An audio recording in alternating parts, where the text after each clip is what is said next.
31 तारीख को अगली सुनवाई चल रही थी। उसमें सत्यकी सावरकर, जिन्होंने राहुल गांधी जी के खिलाफ कंप्लेंट दायर किए, उसमें वीर सावरकर जी का अपमान किया एक राहुल गांधी जी ने उनके भाषण में, उसके लिए जो केस चल रहा था,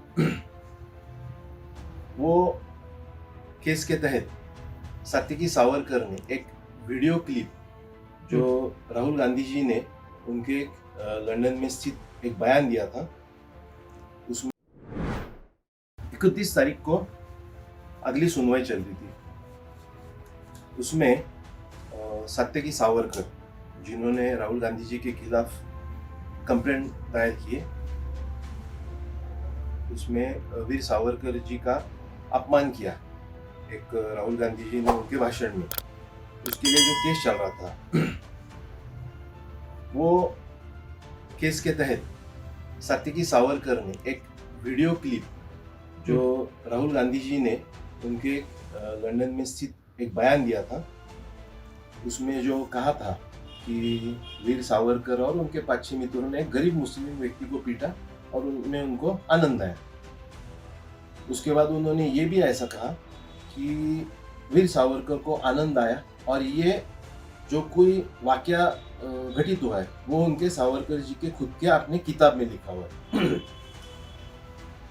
तो बयान सत्यकी का रिकॉर्ड हुआ कोर्ट में। उस दरमियान वो जो वीडियो था, तो राहुल गांधी जी ने उनके बयान जो वीडियो क्लिप जो यूट्यूब पे डाली थी, वो हमने कोर्ट में कोर्ट की परमिशन के बाद, कोर्ट ने जब हमको अनुमति दी तो हमने वो कोर्ट में दिखाई। उसके ऊपर राहुल गांधी जी के जो वकील साहब हैं, उन्होंने ऑब्जेक्शन लिया। उन्होंने कहा कि ये जो कोई क्लिप दिखाई जा रही है वो इंडियन एविडेंस एक्ट के तहत नहीं है, लेकिन उनकी जो मांग थी वो कोर्ट ने खारिज की और कोर्ट ने अनुमति दी कि वो वीडियो कोर्ट में दिखाया जाए। तो उसके तहत पूरा वीडियो ऑनरेबल कोर्ट ने ओपन कोर्ट में देखा। अभी उसी दरमियान उसको चीफ एग्जामिनेशन कहते, वो जब रिकॉर्ड हो रहा था तो उस वक्त सत्यकी सावरकर जी, जो वीर सावरकर के नाती है, उन्होंने कुछ दस्ता ऐसे दाखिल किए कि जिसमें आज तक वीर सावरकर के जी के खिलाफ जो भी अपप्रचार चल रहा था कि सावरकर को पेंशन मिलती थी या तो सावरकर ने माफ़ी मांगी थी ब्रिटिश गवर्नमेंट की तरफ से उस वक्त का, तो वो दोनों खारिज करने के लिए उन्होंने 2 दस्त जो नेशनल आर्काइव से उन्होंने प्राप्त किए लीगली, उनका फीस भर के नेशनल आर्काइव का, वो कोर्ट में दाखिल की। अभी उसमें जो दस्त डॉक्यूमेंट्स जो दाखिल किए, उसमें सिर्फ वीर सावरकर जी का नाम तो ये 10 में कहीं नहीं है। अभी वो दूसरा मुद्दा हो सकता है कि उनको कब दिया गया नहीं दिया गया, वो बात अलग है, लेकिन इसमें बहुत सारे लोगों के नाम दर्ज है, जिसमें सरदार वल्लभ भाई पटेल जी भी है और महात्मा गांधी जी भी है, उनका नाम इसमें दर्ज है। उनको 100 रुपया उस वक्त की ब्रिटिश सरकार की तरफ से दिया जाता था। ऐसे ये 10 हम लोगों ने कोर्ट में दाखिल किए। ये कौन से पैसे थे जो 100 रुपये मिलते थे? जी, ये कौन से 100 रुपये मिलते थे केस हाँ, में? अभी ये बात ऐसी है कि ये राजबंदी थी, ये कोई आम गुनहगार नहीं थे या कोई मर्डर थे या तो डेकॉइट थे, ऐसे नहीं। ये सब गांधी जी हो, वल्लभ भाई पटेल जी हो, खान अब्दुल गफ्फार खान जी हो या सावरकर जी, ये लड़ रहे थे अपने देश की स्वतंत्रता के लिए। तो उस वक्त अगर किसी बंदी को, राजकीय बंदी है, मैं अगेन ये कह रहा हूँ कि राजकीय बंदी थे, तो एक कानून था, ब्रिटिश लोगों ने बनाया था, ब्रिटिश उस वक्त की जो सरकार थी उन्होंने बनाया था कि ऐसे राजबंदियों को एक उनका सस्टेनेंस अलाउंस, जैसा जीवित रहने के लिए उनको कोई एक सहूलियत मिले, क्योंकि वो काम किसके लिए कर रहे हैं, तो देश के लिए कर रहे हैं और कानून के तहत कर रहे हैं। गांधी जी हो या फिर वल्लभ भाई पटेल जी हो या खान अब्दुल गफ्फार खान जी हो, वो काम किस लिए कर रहे थे? तो कानून के तहत वो काम कर रहे थे।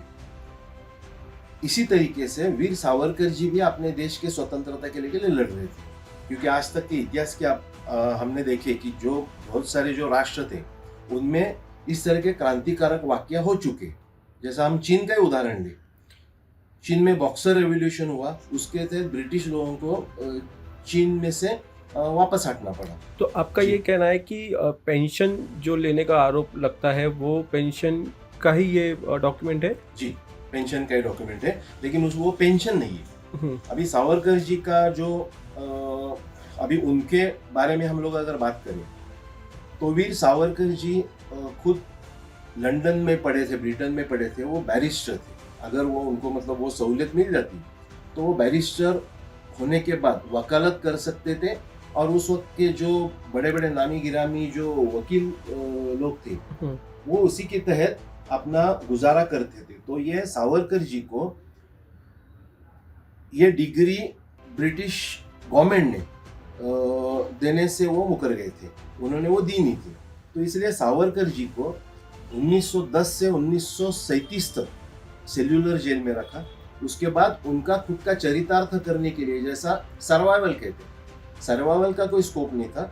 1937 में उनको रत्नागिरी के इसमें हाउस डिटेन किया था, हाउस अरेस्ट की थी, उनको कहीं भी बाहर घूमने की सहूलत नहीं थी। तो आदमी जिएगा कैसे? तो उस वक्त ब्रिटिश कानून के तहत ही उनको ये सस्टेनेंस अलाउंस, जैसा उनको जीवित रहने के लिए एक नाम मात्र जो रकम दी अदा की गई, वो ये है, ये पेंशन नहीं। तो आपका कहना है, आपके कहने का मतलब ये है कि सस्टेनेंस अलाउंस जो है वो सिर्फ सावरकर को ही नहीं बल्कि महात्मा गांधी वल्लभ भाई पटेल को भी मिलता था? जी, मिला, यस।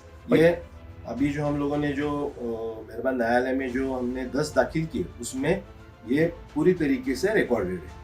और इसके अलावा जो दूसरा सवाल अक्सर उठता है कि एक और डॉक्यूमेंट आपने सबमिट किया है जिसमें माफ़ीनामा जो कहा जाता है, वो उसके बारे में बताइए। जी, अभी देखिए, ये माफ़ी कहना गलत है। माफ़ी कब कही जाती है? अगर मैंने कोई गलती की है, अगर वो मैं खुद मानता हूँ कि वो मेरी गलती है, तो मैं माफ़ी मांगूंगा। लेकिन वो याचिका है, अभी आज भी प्रचलित है। देखिए कि अगर किसी आरोपी को सज़ा लग जाती है, जब वो कन्विक्ट हो जाता है, तो वो क्या करता है? ऊपरी अदालत में अर्जी दाखिल करता है, उसको पिटीशन कहते हैं। दिस इज पिटीशन, ठीक है। पिटीशन और माफ़ी इज एपोलॉजी। जैसा मैं अगर कुछ गलत कर रहा हूँ तो मैं माफ़ी मांगूंगा, लेकिन मैं गलत नहीं कर रहा हूँ, आपने जो मुझे सजा दी वो गलत है, इसके खिलाफ उन्होंने की हुई वो अपील है। तो आपने उससे जुड़े हुए दस्तावेज कोर्ट में सबमिट किए हैं? जी, दाखिल किए हमने, वही दाखिल किए। और इस पे कोर्ट का क्या कहना है? हाँ, कोर्ट ने वो 10 दाखिल कर लिए। मतलब अभी देखिए, दिस इज ट्रायल स्टेज, ठीक है। अभी जजमेंट के वक्त जब मेहरबान न्यायालय अपना डिसीजन देगा, उस वक्त ये जो आज हमने डॉक्यूमेंट दाखिल किए उसकी पूरी तहकीकात करके कोर्ट संज्ञान लेगा इसका। देखिए, पूरा केस जो पूरा मामला है वो डिफेमेशन का है, तो ऐसे में आप लोगों को ये 2 दस्तावेज दायर करने की क्या जरूरत महसूस हुई? अभी आपने सवाल बहुत अच्छा पूछा। अभी पहले जो हम लोगों ने केस दाखिल की थी 499 500 IPC, उसके तहत इस तरीके के जो डिफेमेशन केसेस होते हैं, आमतौर पे कोर्ट उसको समरी ट्रायल के तहत दर्ज करके उसको चलाता है, ठीक है। अभी हुआ ऐसा है कि राहुल गांधी जी के जो वकील साहब है, उन्होंने खास एक अर्जी दाखिल करके कोर्ट से एक परमिशन ली कि ये समरी ट्रायल के जगह पे इसको समन ट्रायल करें, राइट। उनका अर्जी ऐसा था कि वो आज भी रिकॉर्ड पे कि उनको कुछ ऐतिहासिक दस्तावेज रिकॉर्ड पे लाने हैं। अभी उनका इंटेंशन क्या था वो उन्हीं को मालूम है, लेकिन अगर आप कुछ ऐतिहासिक दस्तावेज, हिस्टोरिकल कुछ फैक्ट्स रिकॉर्ड पे लाना चाहते तो हमें पता है कि वो किस तरीके से एलिगेशन करने वाले। तो उससे बेहतर है कि सत्यकी सावरकर ने ये मार्ग चुना कि जो हम पे गलत एलिगेशंस होने वाले उसको इसी तहत जवाब दे और मेहरबान न्यायालय के सामने और उनके सम्मान में ये लाए कि ये सब जो कुछ आगे होने वाले जो आरोप है वो बेबुनियाद है। उसके लिए गवर्नमेंट के जो ऑथेंटिक डॉक्यूमेंट है वो हमने प्रोड्यूस किए। केस की अगली सुनवाई कब है? जी, अभी केस की अगली सुनवाई रहेगी 31 तारीख को। उस दिन क्या 13 जनवरी को होगी, 31 को पिछली तारीख थी। अभी 13 तारीख को सात्विकी सावरकर जी ने उनका बयान जो दर्ज किया है कोर्ट में, उसके ऊपर क्रॉस एग्जामिनेशन वो 13 तारीख को होगा। वो एक्यूज के वकील जो वकील साहब रहेंगे वो अभी सात्विकी सावरकर को सवाल पूछेंगे। अभी वो सवाल क्या पूछेंगे वो उनका दायरा है।